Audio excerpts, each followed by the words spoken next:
My psychedelic history consists of about 20 acid trips, one of which was 18 hits on top of 3 grams of cubensis, and probably 10 to 15 mushroom trips. I've also done salvia and 2CI. Until a month ago I smoked cannabis heavily, for 6 years daily. It doesn't fit in with my life right now, though. The clarity of thought and revived short-term memory is a welcomed perk of quitting. I did a STB extraction on 200 grams of powdered root bark, and on the first pull was left with what had to be at least a gram of snow-white crystals. I have been reading about DMT for close to 2 years, awaiting the day when I felt that my time had come. This snitch in time in my life was that time, and after so much waiting, I couldn't believe that I had DMT in my possession. I also couldn't believe how incredibly easy it was to extract. I immediately put an incredibly small amount into the bong and took a hit. A wave of adrenaline and instantaneous fear swept over me, and a strange kind of film layered over my vision. This was just a test run. I knew it wouldn't produce strong effects, and it wasn't yet the time to try and reach that place. Later that night, I brought one of my old smoking/tripping buddies over to the shed in which the DMT lay in wait. I took a few small hits, wary because I hadn't yet learned what kind of hit will produce what level of effects. As I exhaled that last hit, I felt my consciousness literally expanding. That's the only way to explain it. As cliché as that is. The visuals were like being tossed into the peak of an acid trip, only so much more intense, so different. I didn't feel any kind of entities. Yet. I relayed my experience to my friend, saying that makes everything seem possible that physics says should be impossible. That's all I could say at the time. And that wasn't even a very strong dose, I've come to realize. My friend tried it but was obviously even more wary than I.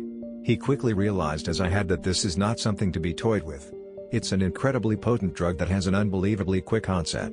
I realized it really is in a league of its own. I still had a kind of great fear and apprehension after that, but knew I had to try again in an hour. I did.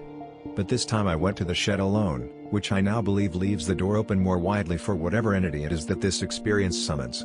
I took some deep breaths, and centered myself. I took a hit. Another hit. And felt it running through me. But I knew if I took one more good hit, something big was going to happen. It was like I was on the edge of a cliff, preparing for a death-defying base jump. I took the last hit. It was a big one. I held it in for about 8 seconds, before I exhaled and reality suddenly separated before me and I was thrown into another world. I no longer felt my body, yet I was essentially completely conscious of what I was going through, or at least, my mind was doing its best to decipher what was happening. You don't realize how hard it is to put the DMT experience into words until you're trying to, but I can do my best. The sounds that encompassed my perception after I exhaled that last hit were like the clamoring of another dimension.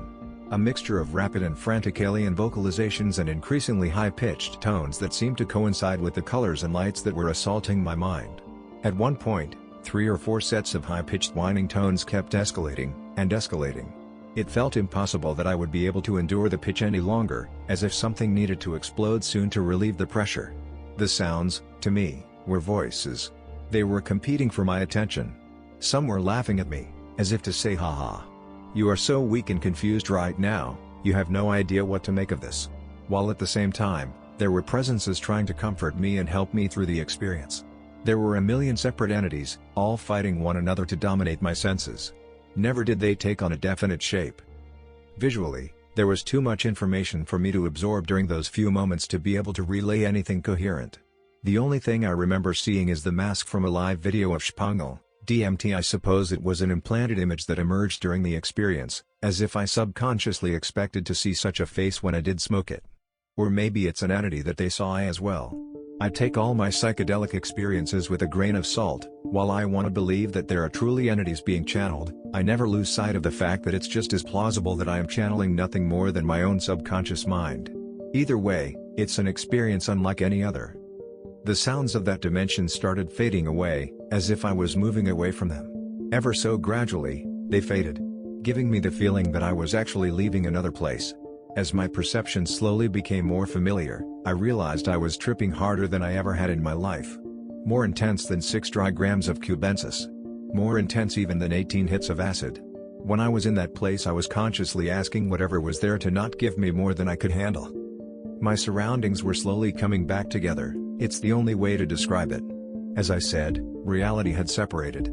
However, the visual distortions were still just so unbelievably intense. When I looked anywhere, it's as if I was looking at infinite copies of the image, overlaid and surrounding each other. It's impossible to accurately describe, but I honestly became afraid that I was never going to be normal again. As they say, I felt that I'd really done it this time. Never have I understood that statement as I do now. I couldn't imagine how I could handle this kind of intense trip for any amount of time, but the way I could feel it fading was comforting. I looked in the huge mirror that is in that shed after I could stand, and saw that my pupils were extremely dilated. I opened the door and the outside world was colored in a way that I've never had the joy of witnessing. I had to walk back to the house, to tell them what happened. The experience seemed to be fading, as a dream does when you first awaken. It was so frustrating to try and explain to them what I had seen, felt, and heard. After this I still had so much apprehension about actually smoking the DMT that every time I thought about it, I felt the need to take a shit and I had very strong butterflies in my stomach. I had sat inside the house and smoked some with my wife, but had gotten some very strange vibes, negative ones. The feeling of a male presence had pervaded that experience. The truth is, I spent my childhood in that room, and a man burned alive in that house decades ago. Perhaps there is residual negative ectoplasmic energy lingering in the house. I definitely can't help but believe that any psychedelic, but especially DMT, is like hooking my body's metaphysical antenna to a cosmic amplifier, strengthening my soul's individual broadcast signal to otherworldly entities. Perhaps that's why communicating with external beings is such a universal experience with psychedelics. Or, maybe it just makes me schizophrenic for the duration of the trip. Ha! A few days later I sat outside and smoked some alone, and the experience destroyed any fear of DMT that I had. When I took that final deal ceiling hit, my body and vision aligned with that certain vibrational channel. A grid overlaid my vision, in the middle of which was an eye staring directly through the fiber of my being. The sounds returned, the symphony of indescribable otherworldly sounds that I've only ever heard before on 18 hits of acid, but then, it was oh so faint. As if DMT pushed that last bit of the envelope. This time, I felt nothing but welcoming positive energy. I attribute this to the fact that I decided to burn a white candle. I was alone, and I was outside. I was graced with the closed-eye vision of waves of beautiful shapes and colors, and I had the amazing feeling that it was a dance being presented to me by female entities. That last experience has alleviated the fear I had. Now I look forward with anticipation to the next session I have. It hasn't been daily because I feel like I need to space them out, even if I can smoke it multiple times a day.